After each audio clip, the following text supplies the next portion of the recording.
Welcome to another episode of My Weird Prompts, an AI-generated podcast featuring the random prompts of Daniel Rosehill as answered by a revolving cast of friendly AI characters.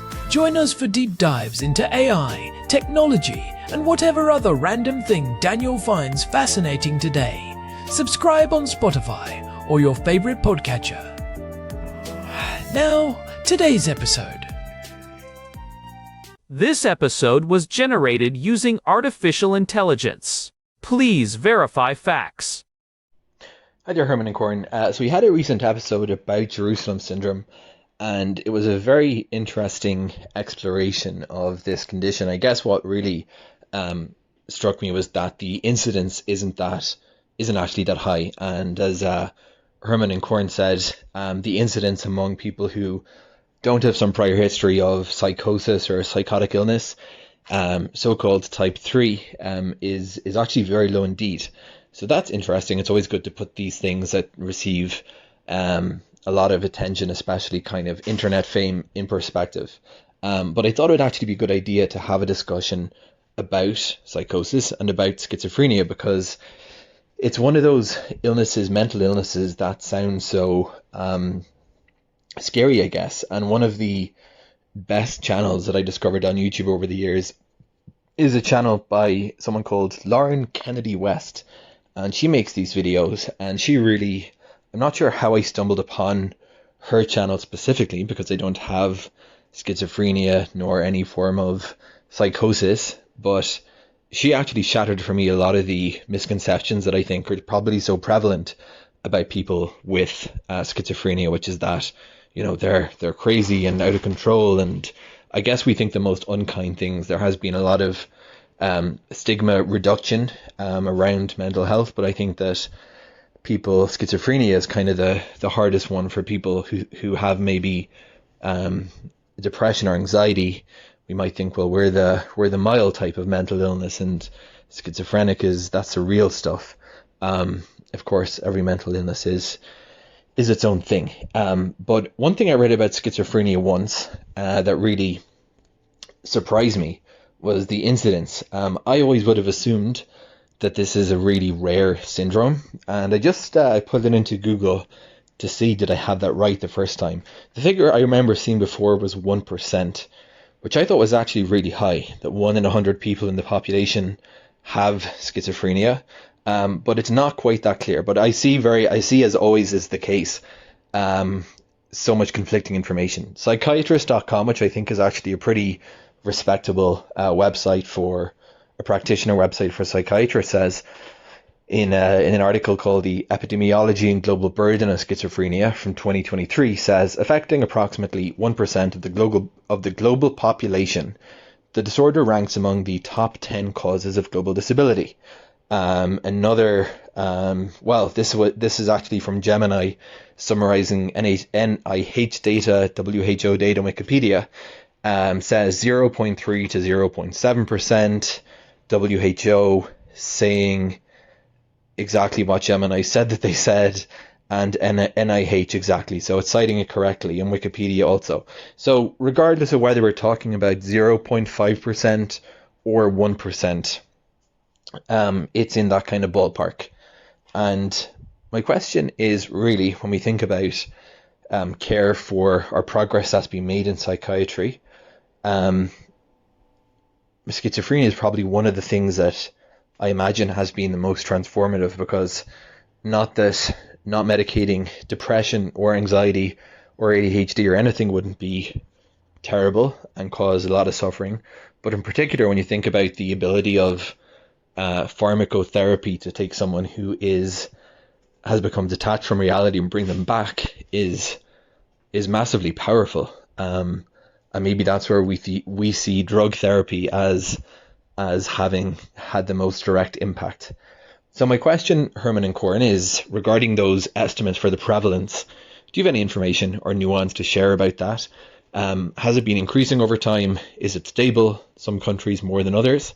And regarding treatment, how has it progressed over the years? Because I always got the impression from watching these videos on YouTube that the treatment was fairly good, although I know the drugs are really tough and can make people very tired. But I know that it's a spectrum, and I don't know. I mean, bipolar and mania, is that connected at all to schizophrenia and that whole kind of family of diseases or mental illnesses that can have psychosis as a feature? I watched a documentary on bipolar once, and it was really, really eye-opening, because I think that when you hear about mania, you kind of just imagine someone who's on a kind of a high, but it was really something at a different level. So is there any connection between those two diseases, schizophrenia and bipolar, or do they not really have anything in common? Herman and Corn, over to you. Hey everyone, welcome back to my weird prompts. I am Corn, and I am here with my brother and fellow Jerusalemite, Herman Poppleberry, at your service. It is good to be back in the studio, Corn. We have had quite a week of discussions lately, especially after that deep dive into Jerusalem syndrome. We really did, and it seems that episode sparked some follow-up thoughts for our housemate Daniel. He sent us a prompt that moves from that specific, localized phenomenon into the much broader and, frankly, much more misunderstood world of psychosis and schizophrenia. I am glad he did. Schizophrenia is one of those topics where the gap between public perception and clinical reality is just massive. It is often the boogeyman of mental health in popular culture, which does a huge disservice to the 24 million people living with it globally. Exactly. Daniel mentioned watching Lauren Kennedy West's YouTube channel, Living Well with Schizophrenia. It is a fantastic resource because she is so articulate about her own experience. It really challenges that trope of the person who is permanently out of control. Most of the time, the struggle is much more internal and quieter than people realize. That stigma of being out of control is so damaging. In reality, people with schizophrenia are far more likely to be victims of violence than perpetrators. The media loves the narrative of the erratic, dangerous individual, but the clinical picture is often one of profound internal confusion, social withdrawal, and a struggle to organize one's own thoughts. It is an exhausting condition to manage, not a constant state of external chaos. I want to dig into the numbers first because Daniel pointed out some conflicting data. He mentioned seeing estimates ranging from 0.3% to 1%. That is a pretty wide range when you are talking about the global population. Why is there so much variation in the statistics? That is a great catch by Daniel. The discrepancy usually comes down to how you define prevalence. Are we talking about point prevalence, which is how many people have the condition right now, or lifetime prevalence, which is the likelihood of someone developing it at some point in their life? The World Health Organization's most recent data lands on a point prevalence of about 0.32%. That is roughly 1 in 300 people worldwide. Okay, so 1 in 300 at any given time, but that 1% figure is still very commonly cited in textbooks. Right, and that usually refers to lifetime risk. If you look at the total population, about 1 out of every 100 to 150 people will meet the criteria for schizophrenia at some point. The reason the numbers might look different in different studies also involves diagnostic rigor. In some regions, schizophrenia is overdiagnosed because it is used as a catch-all for any prolonged psychosis. In others, it is underdiagnosed because of the intense social stigma. People just do not want that label on their medical record if they can avoid it. That makes sense. Now, what about the trend over time? Daniel asked if the incidence is increasing. With all the talk about the modern mental health crisis, you would think the numbers might be climbing. This is where it gets interesting. For a long time, the consensus was that schizophrenia occurred at a flat rate across all cultures and time periods. The idea was that it is a purely biological genetic lottery. But more recent longitudinal studies suggest that while the core genetic vulnerability might be stable, the actual manifestation, the incidence, might be shifting slightly in certain environments. When you say environments, are we talking about urbanization? I remember reading that living in a city significantly increases your risk. It absolutely does. The urbanicity effect is one of the most well-documented findings in psychiatric epidemiology. If you grow up in a high-density urban environment, your risk of developing schizophrenia can be double what it would be in a rural area. We are not entirely sure why, but theories range from increased exposure to social stress and pollution to the lack of a tight-knit social buffer. So, If the world is becoming more urbanized, then technically the total number of cases might be increasing, even if the genetic baseline is the same. Precisely. There is also the factor of migration. Immigrants, especially those moving to countries where they are a visible minority, show significantly higher rates of schizophrenia. It points to the social defeat hypothesis, the idea that chronic social exclusion and the experience of being an outsider can actually trigger the underlying biological mechanisms of psychosis. It is not just a broken brain in a vacuum, it is a brain responding to a specific type of environmental pressure. That is a powerful way to look at it. It moves us away from the idea that this is just a random lightning strike. But what about the geographic differences? Daniel asked if some countries have higher rates than others. There is a famous set of studies by the World Health Organization called the International Study of Schizophrenia. They found something that initially baffled researchers. While the incidence was relatively similar across countries, the outcomes were significantly better in developing nations like India or Nigeria compared to developed nations like the United States or the United Kingdom. Wait, really? You would think the better medical infrastructure in the West would lead to better outcomes. You would think so, but it was the opposite. In many traditional societies, there is less of a tendency to permanently label and institutionalize someone. The community often keeps the individual involved in social roles, and there is less expressed emotion, which is a technical term for a specific type of critical or over-involved family dynamic. High expressed emotion in a household is a major predictor of relapse. In the West, we tend to isolate people, which might actually make the long-term course of the illness worse. That is a huge insight. It suggests that our social structure is as much a part of the treatment as the medicine is. Speaking of medicine, Daniel asked about the progress of psychiatry. He called pharmacotherapy particularly powerful. How has that evolved from the early days? We have come a long way from the era of insulin shock therapy and prefrontal lobotomies, thank goodness. The real turning point was the 1950s with the discovery of chlorpromazine, known as Thorazine. That was the first true antipsychotic. Before that, psychiatry was mostly about containment and sedation.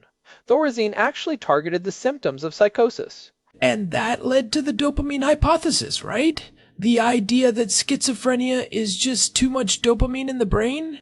That was the first generation theory. Those early drugs, the typical antipsychotics, were very effective at stopping hallucinations and delusions, what we call positive symptoms. But they were like a sledgehammer. They blocked dopamine receptors so thoroughly that people developed Parkinson's-like tremors and a total flattening of their personality. They became what people called the Thorazine shuffle. I imagine that is where a lot of the stigma about people being zombies comes from. They were not zombies because of the illness. They were zombies because of the side effects. Exactly. Then, in the 1990s, we got the second generation, or atypical antipsychotics like clozapine and risperidone. These are more nuanced. They still target dopamine, but they also interact with serotonin receptors. They tend to have fewer of those intense motor side effects, though they brought their own issues, like significant weight gain and metabolic changes. Daniel mentioned that these drugs can make people very tired. I think that is a huge barrier to treatment. If the choice is between hearing voices or feeling like you are underwater 24 hours a day, that is a brutal trade-off. It is, and that is why the current landscape is so exciting. For decades, every single drug we had worked by blocking dopamine receptors. But as of late 2024, the FDA approved a drug called KarXT, or Cobenfy. This is a massive breakthrough, Corn. It does not block dopamine receptors at all. Instead, it targets muscarinic acetylcholine receptors. So, it is a completely different mechanism. Completely. By targeting these receptors, it indirectly regulates dopamine in a way that reduces psychosis without the heavy sedation or the motor side effects of the older drugs. It also shows promise in helping with those negative symptoms, the lack of motivation and cognitive fog that the older drugs just could not touch. We are finally moving into an era of precision psychiatry. It feels like we are finally starting to treat the person's quality of life, not just silencing the loudest symptoms. But I want to pivot to Daniel's final question about the connection between schizophrenia and bipolar disorder. He asked if there is a link, since psychosis can show up in both. This is one of the biggest debates in modern psychiatry. For over a century, we followed the Kraepelinian dichotomy. Emil Kraepelin was the psychiatrist who separated dementia praecox, what we now call schizophrenia, from manic depressive illness, which we now call bipolar disorder. He thought they were two totally different biological entities. But that line is getting blurrier every year, isn't it? It is practically disappearing. We now talk about a psychosis continuum. On one end, you have pure bipolar disorder with no psychosis. In the middle, you have bipolar with psychotic features during mania. Then you have schizoaffective disorder, which is a mix of both. And on the other end, you have schizophrenia. Genetic studies show a massive overlap between the two.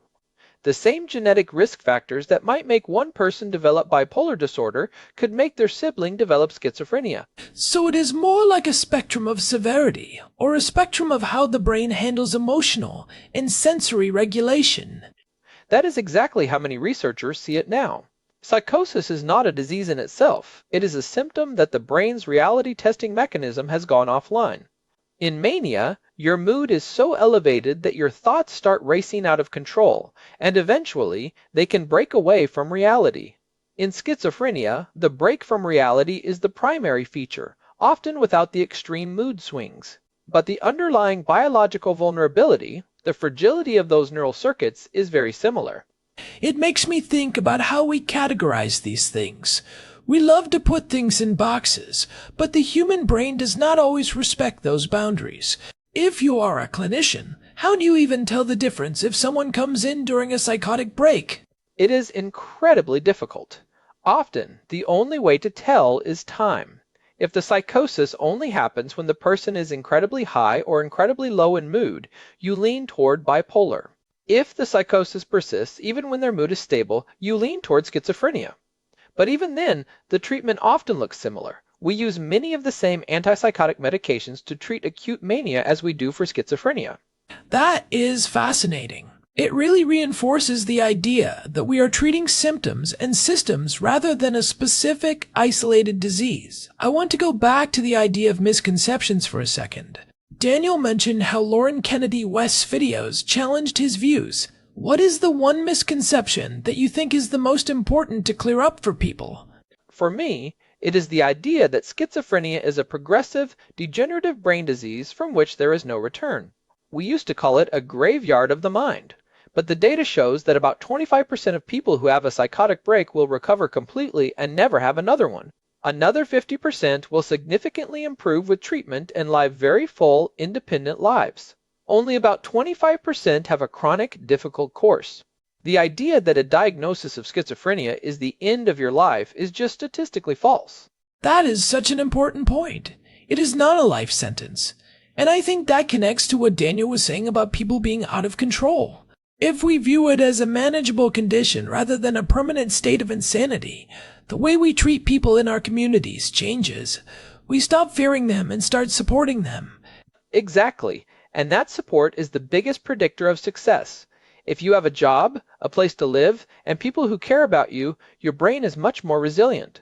The medication provides the floor, but the social environment provides the ceiling. I think that is a perfect place to start wrapping up the core discussion. We have covered the prevalence, the environmental factors, like urbanicity, the history of the drugs, including the new muscarinic treatments, and this fascinating continuum between bipolar and schizophrenia. Herman, do you have some practical takeaways for someone like Daniel or any of our listeners who want to be better allies to people in this community? I think the first thing is to educate yourself using primary sources from people with lived experience. Lauren Kennedy West is great, but there are many others, like the Students with Psychosis organization. When you hear someone talking about their symptoms, do not try to argue them out of their delusions. To them, those experiences are as real as the chair you are sitting on. Instead, focus on the emotion behind it. If they are scared, validate the fear, even if you do not validate the reason for the fear. That is great advice. Validation of the feeling, not necessarily the fact. Also, I think we should all be mindful of the language we use. Using schizophrenic as a synonym for erratic or inconsistent, like saying the weather is schizophrenic, is something we should probably move away from. It trivializes a very serious and often painful condition. Absolutely. It is about person-first language. A person with schizophrenia, not a schizophrenic, It sounds like a small distinction, but it reminds us that the person is not their diagnosis. They are a human being who happens to be managing a complex neurological condition. Well said, Herman. This has been a really enlightening talk. I feel like I have a much better handle on the nuance that Daniel was asking for. It is a complicated field, but the progress we are making, both medically and socially, is real. It is. We are moving toward a much more compassionate and scientific understanding of the mind. Before we go, I want to say a quick thank you to Daniel for sending this in. It is these kinds of prompts that really let us stretch our legs and dive into the research. And hey, if you are listening and you have been enjoying the show, we would really appreciate a quick review on your podcast app or a rating on Spotify. It genuinely helps other people find us and keeps the conversation going. It really does. We love seeing the community grow. You can find all our past episodes, including the one on Jerusalem syndrome that Daniel mentioned, at myweirdprompts.com. We also have an RSS feed there if you want to subscribe directly. And if you have your own weird prompt, there is a contact form on the site. We would love to hear from you. This has been My Weird Prompts. Thanks for listening, and we will catch you in the next one. Goodbye, everyone. Stay curious. This episode was generated using Gemini Flash 3. Text-to-speech engine was Chatterbox Turbo. Thanks for listening to another episode of My Weird Prompts, an AI-generated podcast featuring Daniel Rosehill's AI prompts, as answered by a revolving cast of friendly AI characters including me, Cornelius the Sloth. Subscribe on Spotify or visit myweirdprompts.com.